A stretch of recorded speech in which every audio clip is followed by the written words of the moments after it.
Hi folks, Christopher the Polish Geek, and welcome to another movie review. A review of a new family movie, The Magic Faraway Tree. And this is the movie that's done by the same creators of Paddington movies and Wonka, so as soon as I saw the trailers and then learned that it's the same creators of Paddington and Wonka, I was fully on board with that because I really liked the first two Paddington movies. The third one, Paddington in Peru, still had some charming moments and was enjoyable overall, but I thought it kind of lacked the charm and magic of the first two, but still quite good. And then I thought Wonka was great.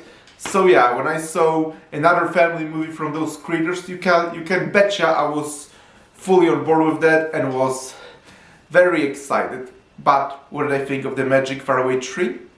Well, I have to say, and I'm happy to say, I really liked it. Another really good job from the same creators. First Paddington movies, Wonka, and now this. Yes, I really like The Magic Faraway Tree. Although the first we have to talk about, and I already seen some people reviewing this movie not really liking it because apparently they read the books actually which were written in like 30s, 40s, something like that, and they are saying that the movie completely lacks the charm of the books and that it was not a smart idea to move the story to the modern day, because yeah, the books obviously take place in like early 20th century because that's around the time where they were written, so completely modernizing the story and moving it to the modern day, you are like bound to have plenty of changes to the story. So I guess I can understand why people who grew up with the books and were fans of them didn't really like that, but personally I can't speak on that.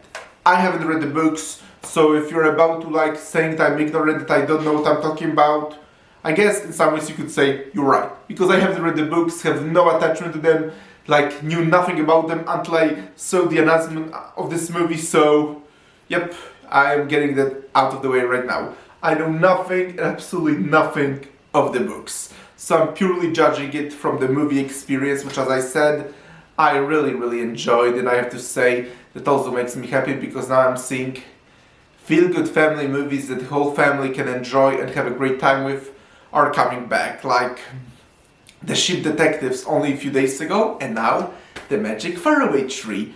And both of those movies very much reminded me how entertaining and enjoyable family movies can be, because sometimes you don't need a epic science fiction story basically that makes you think for a long time. Sometimes such a feel-good family movie that you just sit, relax, enjoy, and are hooked into the screen and wonder what happens next. Sometimes those are the type of movies you really need, and I'm happy to see that they are seemingly making a comeback, because The Magic Faraway Tree is very much that. The basic story of The Magic Faraway Tree is that Tim and Polly Thompson, played by Andrew Garfield and Claire Foy, and I think both are really phenomenal in their roles, but the basic story is that, again, Tim and Polly Thompson have 3 kids, and Tim is a stay-at-home dad, while Polly is a inventor who just invented a fridge that basically can speak by itself, but then she resigns from the company when she sees that the company is spying on its customers.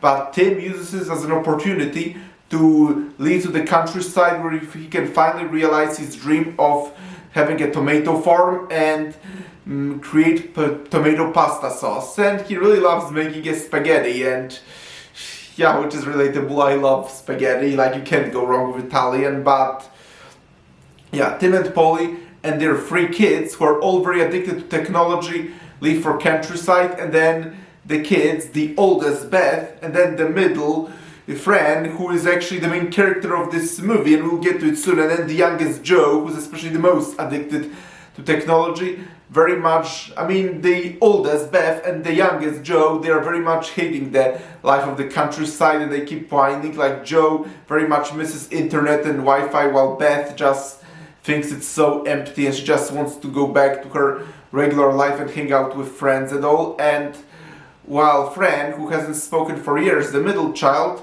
actually, and she's the main character of this movie, she discovers then this magical land inside the forest. And I have to say, that's actually one of the things I like about this movie so much. I really like how it contrasts the simple life in a village to the type of life that people generally now live and how kids are addicted to modern day technology. And yeah, I know, this message has been done to death at this point, and it's a wide-known fact how kids are addicted to technology, but because this is such a modern relevant message that I don't see anything wrong with making another movie with this message, because it's just so true and so resonant. Like, personally, if it was up to me, I would love actually to live in a village. I mean, here in Poland I live in a small town actually, which is close enough, but someday, if I do finally get a beautiful wife and kids, then I do consider actually us moving out in a village and create a farm. Like, such a life I find personally amazing. But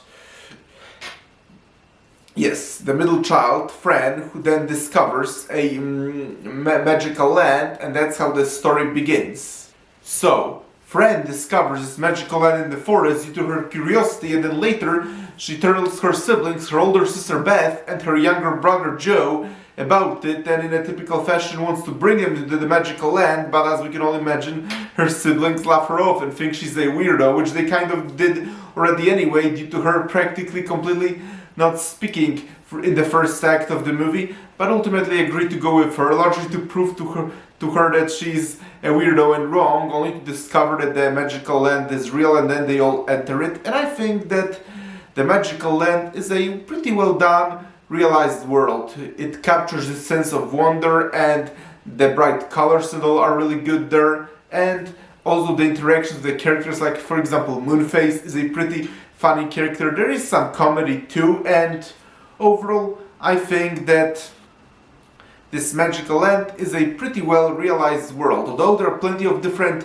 lands there, with the tree sort of being a hub point of it, and it does sometimes feel like they try to cram so much of it. I predict that's how much it is in the book, but obviously the movie can only there's only so much you can put in a movie, especially when there is also a real world storyline going kind of along with it actually. So, and by the way, I think that the real world storyline is also pretty interesting. The whole thing about Tim, the kid's father, trying to start his tomato farm and all that, this is all really interesting, but in some ways this actually could be seen as a deconstruction of modern woke Hollywood tropes, actually, with, again, the movie starting with the mother being an inventor while a father being a stay-at-home dad, but then actually the father turns out to be a hard worker actually, because again, as soon as the mother resigns from a job, that's when the father takes the kids and his wife to the countryside to finally start his tomato farm, and the father turns out to be a very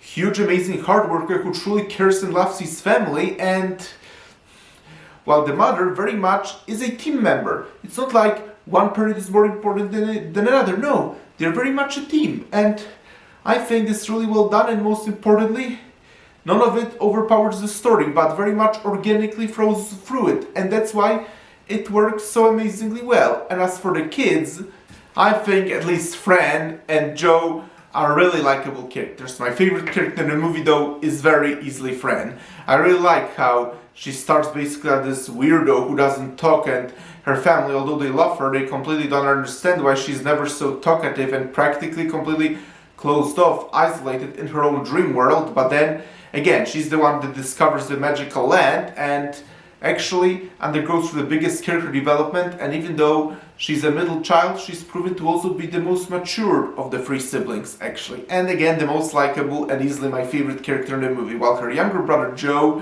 is, as you can imagine, the most immature, and he's the one that most addicted to technology, and he's the one that very much complains about the complete lack of internet in the countryside and all. But personally, I find it really hilarious. Like, the only character I did not like is the oldest of their three siblings, Beth. Like, Beth seemed like basically it's kind of like bossy, thinking that she's the best and the most matured of the siblings, even if she objectively isn't. Like, certainly not as matured as her younger sister Fran, and then she's also pretty mean to her parents, and very much, even though you can see how much passionate and caring the father is about his tomato farm, but Beth basically just is completely ungrateful, and the worst thing is, she doesn't really grow by the end of the movie. There are several elements where you could see that clearly the writers wanted very much her to undergo character development, and it does feel like there are elements of it, but all of it ultimately feels forced. And that's another problem I actually have with the movie.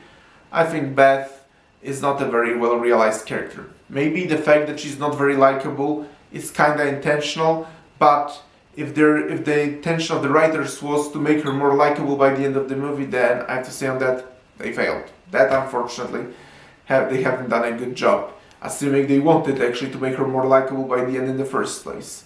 But again, if they actually did, then they certainly haven't done a good job at it. But ultimately, even if I wasn't a huge fan of Beth as a character, what matters is that most of the characters though are really likable, and especially once again the main character, the middle child, Fran. Again, she was easily my favorite character in the whole movie. And the one more thing I want to say is that I actually really like that father's passion for having a tomato farm, and that because if I ever have a beautiful wife, which I really wish, and then we have kids together, I'm actually considering moving to the village, and then I might start my own farm. Like, the life of a countryside seems really fascinating. Here in Poland, I live in a small town, actually, but it's still not quite the same as a full countryside. But yes, if I ever have a wife and kids, then I might actually move to the... Assuming my wife will want that, of course, but if I ever have wife and kids, I very much do consider moving to the countryside and start my own farm. Actually, such a life seems really fantastic. And don't get the wrong idea, I'll still obviously do videos for you all and all, but yep, I really find the life of in the countryside and then having your own farm really fascinating, so I'm really considering that. But whatever, ultimately I think the Magic Faraway Tree is a really good feel-good family movie that I think whole family can enjoy. And again, it has a very positive pro-family message, with also exposing how kids in the modern world are so addicted to technology, showing how creative imagination and actually being outside and trying to do something instead of just constantly spending time inside the technology, how life outside is actually so much better. Ultimately, again, I think this will be a very positive movie for whole families. And again, if you're a book fan who very much didn't like it, then again, I haven't read the book, so I'm not the right person to complain about it too, because again, I haven't read the book, I'm just judging it as a movie. But again, another great job from the creators of Paddington and Wonka, because I really enjoyed the Magic Faraway Tree. It has its magic, it captures sense of wonder, and it has really likable characters, with the main character as my favorite. And overall, it's a really interesting, engaging movie with a very positive message for the families. It's by no means perfect, and I already addressed those things, but overall, I very much recommend the Magic Faraway Tree, especially if you have kids and very much would like to see some family movie with them. Then I think the Magic Faraway Tree or the Sheep Detectives that I already reviewed would be a great choice for that. So overall, thank you all of you for checking out this review. Press the like button, please subscribe to this channel, and I will talk to you soon in another video. Talk to you later, bye!